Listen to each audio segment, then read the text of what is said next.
अपने channel Shiv classes में आपका स्वागत है। तो आई होप आप फिट होंगे और फाइन होंगे।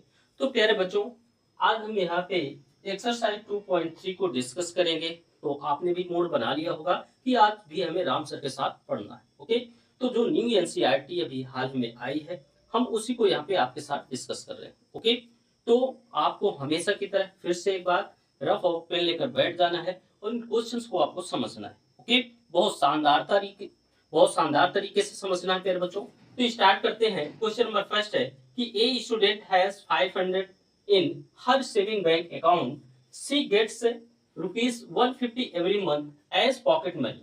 How much money will she have at the end of every month from the second month onwards? Find a linear expression to represent the amount she will have in the nth month. Okay? अब इसमें प्यारे बच्चों देखो question क्या कर रहा है, इसको समझ लो कि एक स्टूडेंट है, उसके अकाउंट में है ना, एक कोई स्टूडेंट है, उसके अकाउंट में 500 रुपीज है। ठीक है, अब इसके बाद कहता है सी गेट्स है रुपीज 150 एवरी मंथ। अब वो पॉकेट मनी के रूप में उसको हर मंथ 150 रुपीज मिलता है। आपको भी मिलता होगा, हमें भी पॉकेट मनी मिलती है। ठीक है, तो अब आपको देखना है कि how much money will she have at the end of every month from the second month. ठीक है, तो she will she have at the end of every month from the second month onwards. तो अब ये कह रहा है कि हर मंथ के एंड में आपको जो पॉकेट मनी मिलेगा और आपके जो सेविंग अकाउंट में जो आपका पैसा है ना, जो आपका 500 रुपीज पहले से है, तो वो टोटल मिलाकर कितना हो जाएगा। ओके, और nth मंथ में वो टोटल कितना हो जाएगा, आपको एक लीनियर इक्वेशन के फॉर्म में इसको रिप्रेजेंट करना है बच्चों। तो सबसे पहले लिख लेते हैं कि अकाउंट में जो सेविंग मनी है वो कितना है, रुपीज 500। ठीक है, और पॉकेट मनी इसको जो मिल रही है प्यारे बच्चों, पॉकेट मनी वो कितना मिल रही है, 150। ओके, तो eight the end of the month है ना, तो उसको मंथ के एंड में उसको कितना मिलेगा। तो हम यहां से कैलकुलेट करते हैं। मान लो कि फर्स्ट मंथ के लिए, तो फर्स्ट मंथ के लिए उसके अकाउंट में कितना था, 500, और 150 उसको एक पॉकेट मनी के फॉर्म में मिला। ठीक है, तो ये टोटल कितना हो गया प्यारे बच्चों, 650। ओके, अब वो कहता है कि आपको from the second month onwards, आपको सेकंड मंथ से आगे आपको कैलकुलेट करना है। तो अब यहां से देखो सेकंड मंथ, तो सेकंड मंथ में प्यारे बच्चों क्या करना है, देखो 500 तो आपकी पॉकेट मनी थी और आपको फर्स्ट मंथ का 150 रुपीज मंथ के एंड में मिल गया। ठीक है, इसी तरह सेकंड मंथ के एंड में भी आपको 150 मिलेगा। तो हम इसको दो तरीके से लिख सकते हैं। अब मान लो कि जैसे 500 था, अब प्लस 150 फर्स्ट मंथ का और 150 सेकंड मंथ का, तो हम अगर ये टोटल हमारा कितना हो गया, 500 और प्लस 300 इज इक्वल टू 800 हो जाएगा। तो अगर हम इसको एक मैथमेटिक्स प्रोसेस से अगर इसको लिखें, तो इसको हम इस तरह से भी लिख सकते हैं प्यारे बच्चों, 2 इंटू 150, मतलब 2 महीने, मतलब फर्स्ट मंथ और सेकंड मंथ का आपको 150 मिला। तो ये भी आपका सेम ही होगा, 500 और प्लस 500 प्लस 300 इक्वल टू 800 हो जाएगा। ठीक है, तो हम कुछ इस तरह से लिख पाएंगे इसको। ठीक है, तो हम जब इसको लिखेंगे प्यारे बच्चों सेकंड मंथ के लिए, तो 2 इंटू 150 कर लेंगे। अब यहां से देखो 500 प्लस 300 इज इक्वल टू 800। समझ में आ गया होगा, बहुत ज्यादा टफ तो नहीं है होगा। तो आपको सिंपल कैलकुलेशन है कि हम दो बार न लिखकर 150 प्लस 150 हम एक ही बार 2 से मल्टीप्लाई कर दिए। ठीक है, अब देखो थर्ड मंथ के लिए ओके, तो अब इसको हम फिर से ऐसे लिख लेंगे, 3 मल्टीप्लाई 150 तो कितना हो जाएगा प्यारे बच्चों, तो 500 और प्लस 450 इक्वल टू 950 हो जाएगा।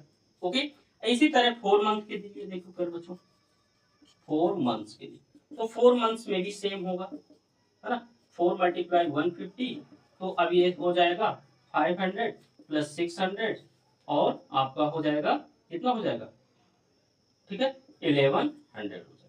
ओके, यहाँ तक आपको समझ में आ गया होगा। अब देखो वहां पे क्वेश्चन में पूछा है कि amount she will be have in the nth month, nth month में कितना हो जाएगा। तो अब यहाँ से प्यारे बच्चों लिख लो यन मंथ।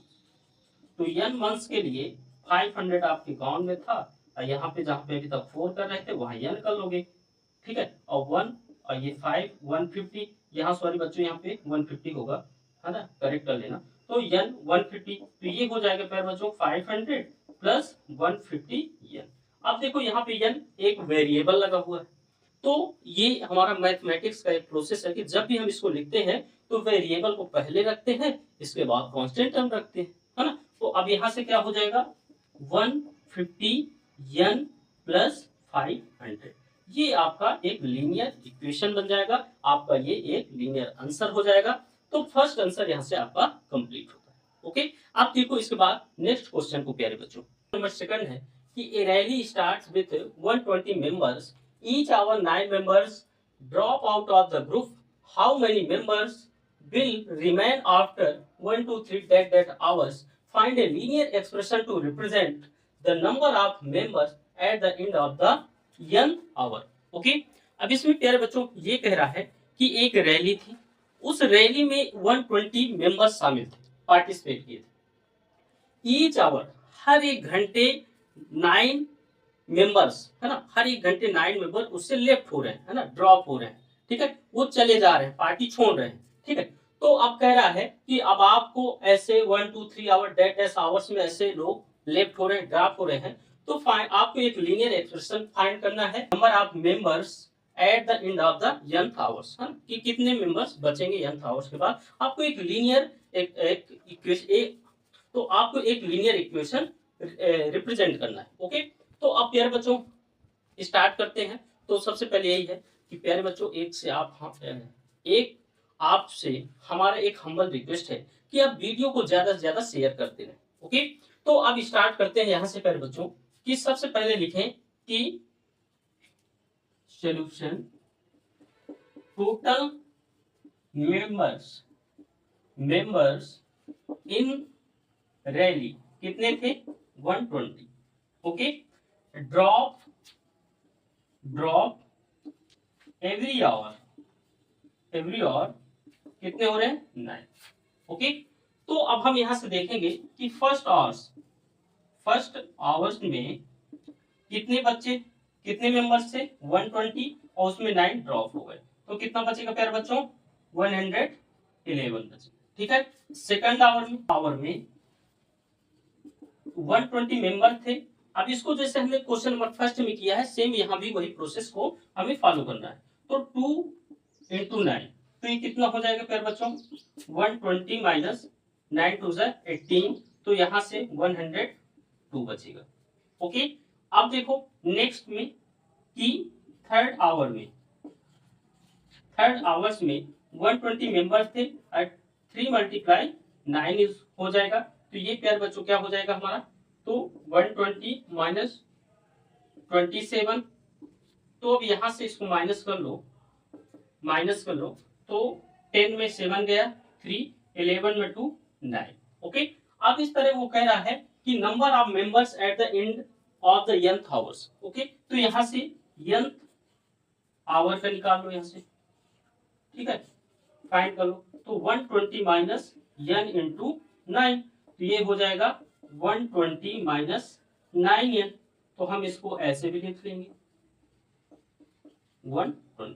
ओके, तो ये जो लीनियर एक्सप्रेशन हमारा होगा प्यारे बच्चों, लीनियर एक्सप्रेशन, ठीक है, वो हमारा -9n प्लस 120 हो जाएगा। ओके, तो आई होप आपको समझ में आया होगा, है ना। इन क्वेश्चंस को आप 1 से 2 टाइम करो प्यारे बच्चों, जब आप करोगे तब ये चीजें आपको इजी दिखेंगी, है ना, आप इनको इजीली कर पाओगे। ओके, तो प्यारे बच्चे आप देखते हैं नेक्स्ट क्वेश्चन को। Suppose the length of rectangle is 13 centimetre, find the area of the breadth is 12 centimetre, 10 centimetre and 8 centimetre, find the linear pattern respectively representing the area of the rectangle, है ना, pattern representing the area of the rectangle. Okay, तो अब इसमें क्या बोला मेरे बच्चों कि लेंथ गिवन है आपको 13 है, तो सबसे पहले लिख लो जो गिवन है, लेंथ गिवन है 13 सेंटीमीटर और ब्रीथ आपकी दी हुई है,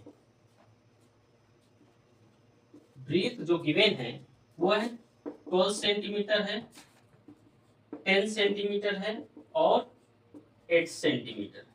ओके, अब यहाँ पे देखो आपको जो फाइंड करना है वो एरिया ऑफ रेक्टेंगल फाइंड करना है। ओके, तो आपको मालूम है क्या होता है, एरिया ऑफ रेक्टेंगल होता है dear student L into B. अब लेंथ सबके लिए सेम है, जब भी आप करोगे, जब एरिया को फाइंड करोगे तो सबके लिए लेंथ सेम है। तो फर्स्ट हम देखते हैं, तो लेंथ है ऐसे, length is equal to 13 centimetre और ब्रीथ आपकी हो जाएगी 12 सेंटीमीटर। तो area of rectangle is equal to L into B, तो 13 सेंटीमीटर 12 सेंटीमीटर स्क्वायर हो जाएगा, है ना, क्योंकि 2 टाइम्स है तो 2 टाइम्स में आप स्क्वायर लगाओगे। अब देखो 12 3 जा 36 और 12 1 जा 12 और 12 plus 3 15 156 centimetre square. Okay, next देखो लेंथ आपकी 13 है, सेम रहेगी, ब्रीथ आपकी चेंज हो रही है 10 सेंटीमीटर। ओके, तो यहां से फिर से फाइंड कर लो एरिया ऑफ रेक्टेंगल ये क्या हो जाएगा dear student 13 into 10 centimetre square, तो 130 सेंटीमीटर स्क्वायर। ओके, ये समझ में आ गया होगा यहाँ तक। और प्यारे बच्चों, वीडियो को आप शेयर जरूर करते हैं, आप ज्यादा से ज्यादा वीडियो को शेयर करें ताकि हमें और भी मोटिवेशन मिले, और जब मोटिवेशन मिलता है तो हम आपके लिए दिन रात एक करते हैं और बेहतर से बेहतर कंटेंट आपको प्रोवाइड करते हैं कि आप अपने एग्जाम में अच्छी स्कोर कर पाए। ओके, तो देखो यहाँ से नेक्स्ट है प्यारे बच्चों की जो लेंथ है वो 13 सेंटीमीटर है और ब्रीथ जो आपकी है थ्रेड्स की वह 8 सेंटीमीटर। तो इसका भी एरिया आप निकालो, area of rectangle is equal to L into B, तो 13 मल्टीप्लाई 8 सेंटीमीटर स्क्वायर हो जाएगा, एरिया हमेशा स्क्वायर में होगा, तो 13 8 जा 104 सेंटीमीटर स्क्वायर। अब इसमें भी ये कह रहा है, इसमें ये कह रहा है कि आपको एक लीनियर पैटर्न को आपको फॉलो करना है ना। तो इसमें देखो लीनियर पैटर्न, तो अब आपने देखा कि लेंथ इंटू ब्रीथ, लेंथ आपकी सबके लिए क्या है 13 सेंटीमीटर और जो ब्रीथ है वो ब्रीथ आपकी हर बार चेंज हो रही है, तो जब ब्रीथ आपकी चेंज हो रही है तो उसको आप लिख दोगे L, तो इसका हो जाएगा 13 इंटू L। इसी पैटर्न से आपके जो रेक्टेंगल है उसका एरिया आपका फॉलो हो रहा है। ओके, तो ये सेम पैटर्न जो एरिया ऑफ रेक्टेंगल का जो लीनियर पैटर्न होगा वो क्या होगा 13 L होगा। ओके, तो आई होप आपको समझ में आया होगा। अब देखते हैं नेक्स्ट क्वेश्चन को। तो डियर स्टूडेंट्स, क्वेश्चन नंबर 4 है कि suppose the length of the rectangular box is 7 centimetre and breadth is 11 centimetre, find the value of the height given है 5 सेंटीमीटर 9 सेंटीमीटर एंड 13 सेंटीमीटर, तो find the linear pattern representing the value of the rectangular box. Okay, तो dear students देखो यहाँ पे क्या given है कि length of rectangular box है, एक रेक्टेंगुलर बॉक्स है। ओके, और उसमें 7 सेंटीमीटर और ब्रीथ 11 सेंटीमीटर गिवन है, मतलब लेंथ एंड ब्रीथ गिवन है।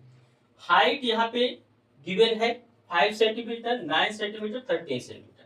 तो हमें प्यारे बच्चों यहाँ पे एक बैलून फाइंड करना है ना, बैलून रेक्टेंगुलर बॉक्स का बैलून फाइंड करना है जिसमें लेंथ एंड ब्रीथ ये तो सबके लिए सेम रहेगी, बट हर बार जो हाइट है वो चेंज होती रहेगी। ओके, तो सबसे पहले लिख लेते हैं कि volume of rectangular box is equal to L into B into H. Okay, first के लिए देखेंगे हाइट जो हमारे फर्स्ट है 5 सेंटीमीटर, तो लेंथ हमारी फिक्स है, लेंथ है 7 सेंटीमीटर है और ब्रीथ जो है वो 11 सेंटीमीटर है और हाइट है वो 5 सेंटीमीटर है। ठीक है, तो डियर स्टूडेंट्स आपको ध्यान में रखना है कि सभी के लिए लेंथ और ब्रीथ फिक्स है, केवल हाइट चेंज हो रही बार बार। ओके, तो आप यहाँ से वॉल्यूम फाइंड कर लो, वॉल्यूम ऑफ रेक्टेंगुलर बॉक्स, तो 7 centimetre multiply 11 centimetre multiply 5 centimetre, तो 77 मल्टीप्लाई 5 सेंटीमीटर क्यूब। तो अब यहाँ से 5 7 35 5 7 35 और 35 3 कैरी 8 का 38, तो सेंटीमीटर क्यूब हो गया।